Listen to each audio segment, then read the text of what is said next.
Let's bring in ABC News military analyst and former State Department official, Colonel Stephen Ganyard, for more. Colonel Ganyard, our John Carl spoke with President Trump this morning, and the president said Iran got hit hard and, quote, there's more to come, a lot more. What do you think that means?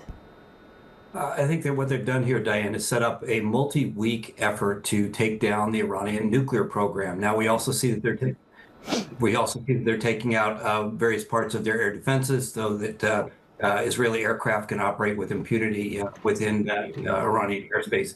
But I think the real key here is that the Israelis have a large air force, very capable air force, but it's a long way. It's almost 1,000 miles from Tel Aviv to where the nuclear sites are. So it's going to take them some time. Lots of different sorties. We know that there are strikes again, 3 or 4 waves today.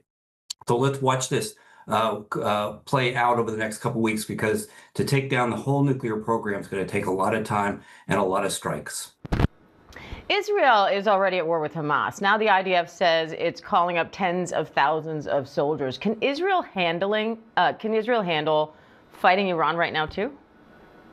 I think the real concern here on the part of the Israelis and also on the part of the U.S., Diane, was that the Iranians would retaliate with the thousands of ballistic missiles that they have that are capable of reaching Israel. So some very interesting things went on last night. We've seen pictures now that the Israelis are releasing of Mossad teams, intelligence teams operating inside of Iran that took out those ballistic missile sites before they had a chance to launch. So from an intelligence perspective, this is just brilliant what the Israelis have done. They've gone back and they've used the Hezbollah playbook where they're taking out all of the top leadership within the military, haven't touched the regime yet. As Martha's been reporting, we don't know what they'll do about the regime leadership here, but it's very interesting to see how they're deliberately, piece by piece, taking down the leadership of the military, going base by base, nuclear facility by nuclear facility. That's why this is going to take a couple weeks, but it is a very deliberate plan. And remember, Diane, that the Israelis have had decades to prepare for this. And a source on that note, Steve, as you mentioned, they tell us Israeli intelligence agents were in Iran long before this attack. So what kind of planning goes into a strike like this?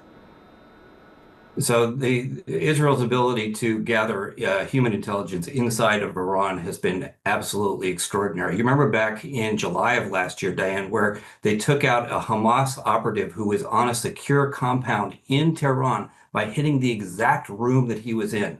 That takes extraordinary intelligence, and that's what the Israelis have had, which is why they were able to eliminate most of the senior leadership and many of the nuclear scientists within the Iranian nuclear program last night. It's that kind of intelligence, that human intelligence.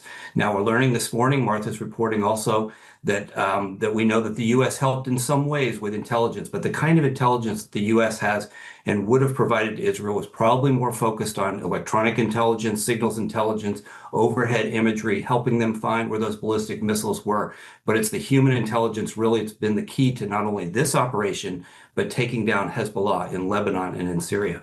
Now, how capable is Iran's military, and how do you think this will impact the nuclear talks with the U.S.?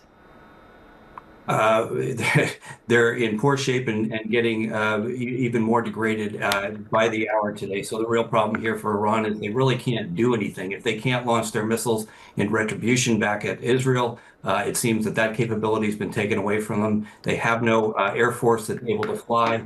Last night, the Israelis took out all of their surface-to-air missile systems. So the airspace above Iran is essentially undefended.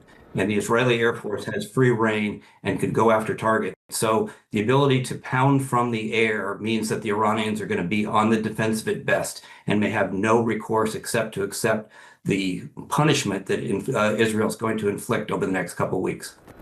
All right, Steve Ganyard, thank you.